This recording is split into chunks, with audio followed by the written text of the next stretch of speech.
క్రీస్తునాథుని యందు ప్రియులకు సహోదరి సహోదరులారా, 32వ సామాన్య ఆదివారం. ఈనాటి ప్రత్యేకత రోము నగరమునందలి పునీత భక్త యోహాను గారి యొక్క బసిలికా దేవాలయ మహోత్సవంను కొనియాడుతూ ఉన్నాం. ఈ బసిలికా దేవాలయం యొక్క ప్రత్యేకత ఏమిటంటే, రోము నగరమును పరిపాలిస్తున్నటువంటి మేత్రానులు, పీఠాధిపతులు, జగద్గురువుల యొక్క కథీడ్రల్ దేవాలయముగాను కూడా దీనిని కొనియాడటం గమనార్హం. And this is called the mother church of all the churches. ప్రపంచ నలుమందలి ఉన్నటువంటి సకల చర్చలకి కూడా ఇది తల్లి చర్చగా పిలువబడుతుంది.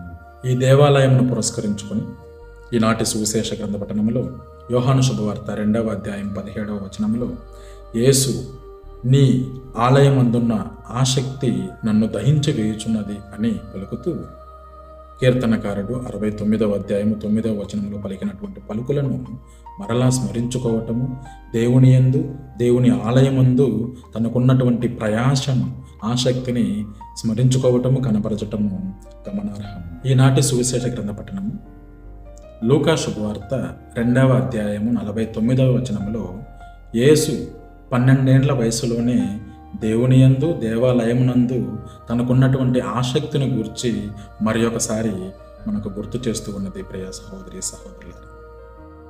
ఆ సంఘటనలో యేసు తన తల్లి అయినటువంటి మరియమ్మతో ఈ విధంగా పలుకుతూ ఉన్నాడు, నేను దేవుని ఆలయమందు ఉందునని మీరు ఎరుగరా? నేను నా తండ్రి యొక్క పనులలో నిమగ్నమై ఉంటానని మీకు తెలియదా అని పలుకుతూ, దేవుని యందు, దేవుని యొక్క ఆలయమునందు తనకున్నటువంటి ప్రయాసను, ప్రేమను, ఆసక్తిని గురించి మరి ఒకసారి మనలను తట్టి లేపుతున్నది ఈనాటి సువిశేషం. ఈనాటి సువిశేషంలో మనం గమనించవలసిన ముఖ్య అంశము 46 అనడు సంఖ్య, 3 అనడు సంఖ్య.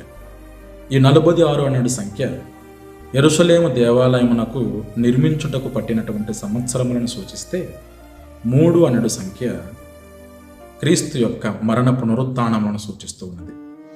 ఈ 46 అనడు సంఖ్య పాత నిబంధన యందు ఉన్నటువంటి 46 పుస్తకములను సూచిస్తే, 3 అనడు సంఖ్య నూతన నిబంధన యందు క్రీస్తు యొక్క మరణ పునరుత్థానములు మాత్రమే కాకుండా, నూతన నిబంధన ద్వారా క్రీస్తు యొక్క ప్రత్యక్ష రూపము ద్వారా పితాపుత్ర పవిత్రాత్మ నామమున అనడు త్రిత్వైక సర్వేశ్వరుని సూచిస్తూ ఉన్నది ప్రియులారా.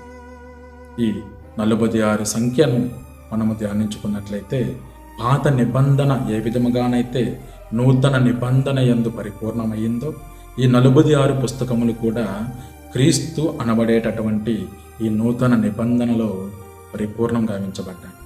46 సంవత్సరముల పాటు నిర్మించబడినటువంటి ఈ యెరూషలేము దేవాలయము క్రీస్తు అనబడేటటువంటి ఈ నూతన దేవాలయములో, దేవుని యొక్క ప్రత్యక్ష రూపములో, దేవునికి ప్రతిరూపముగా నిలుస్తూ ఉన్నటువంటి క్రీస్తుకి, దైవ కుమారునికి ఈ పాత నిబంధన మొత్తం కూడా పరిపూర్ణం గావించబడుతూ క్రీస్తునందు నూతనీకరించబడుతూ ఉన్నది. ఈనాటి 2వ పఠనములో పునీత పౌలు దేహమును గూర్చి, క్రీస్తు దేహమును గూర్చి, దేవుని ఆలయమును గూర్చి, దేవుడు వసించు నిలయమును గూర్చి ఈ విధంగా ప్రశ్నిస్తూ ఉన్నాడు. మీరు దేవుడు వసించు నిలయమని మీకు తెలియదా? దేవుని యొక్క ఆత్మ వసించు నిలయమని మీకు తెలియదా? మీరు దేవుని యొక్క ఆలయమని మీకు తెలియదా అని ప్రశ్నిస్తూ ఉన్నాడు. హ్యూమన్ డిగ్నిటీ గూర్చి, మనిషి యొక్క ఔన్నత్యమును గూర్చి, మనిషి యొక్క గొప్పతనమును గూర్చి, మనిషి యొక్క మర్యాదను, మానవత్వమును గూర్చి ఈనాడు పునీత పౌలు పిలుపునిస్తూ ఉన్నాడు ప్రియులారా.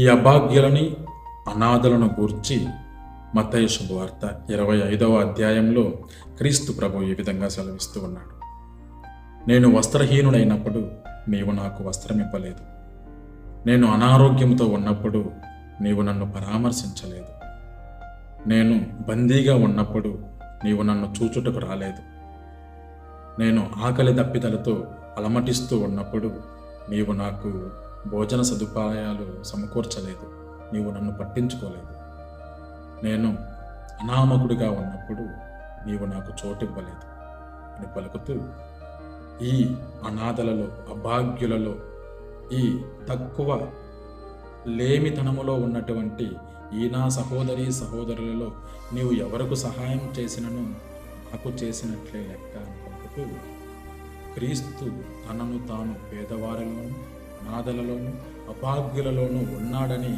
తప్పకనే చెప్తున్నాడు ప్రియ సహోదరి సహోదరులారా. కాబట్టి ఈనాటి ఈ సువిశేష గ్రంథ పఠనాల ప్రకారం సందేశ ప్రకారం క్రీస్తుని ఎదుటివారిలో చూడగలుగుదాం.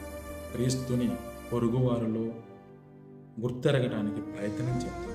క్రీస్తుని తోటి వారిలో కనుగొనడానికి ప్రయాసపడతాం. సాటి మనిషిలో క్రీస్తుని గుర్తించటం గొప్ప. సాటి మనిషిలో దేవుణ్ణి గుర్తెరగడం గొప్ప. సాటి మనిషి కూడా దేవుని యొక్క ఆలయము, దేవుడు వసించు నిలయమని తెలుసుకోవటం గొప్ప. సాటి మనిషిలో కూడా దేవుడు వసించు ఆత్మ ఉన్నదని, ఏ విధముగానైతే నీవు దేవుని యొక్క రూపురేఖలతో సృష్టించబడ్డావో అదే విధముగా నీ తోటివారు కూడా సృష్టించబడ్డారని తెలుసుకోవటం గొప్ప. నిన్ను నువ్వు ప్రేమించుకుంటున్నట్లే నీ తోటివారిని కూడా ప్రేమించటం గొప్ప. ఇదే క్రైస్తవ్యం, ఇదే క్రీస్తుని సందేశం, ఇదే మన జీవిత లక్ష్యం. ఆ దేవాది దేవుడు మిమ్మల్ని, మీ కుటుంబాన్ని సదా సర్వదా ఆశీర్వదించి కాపాడును గాక. ఆమేన్.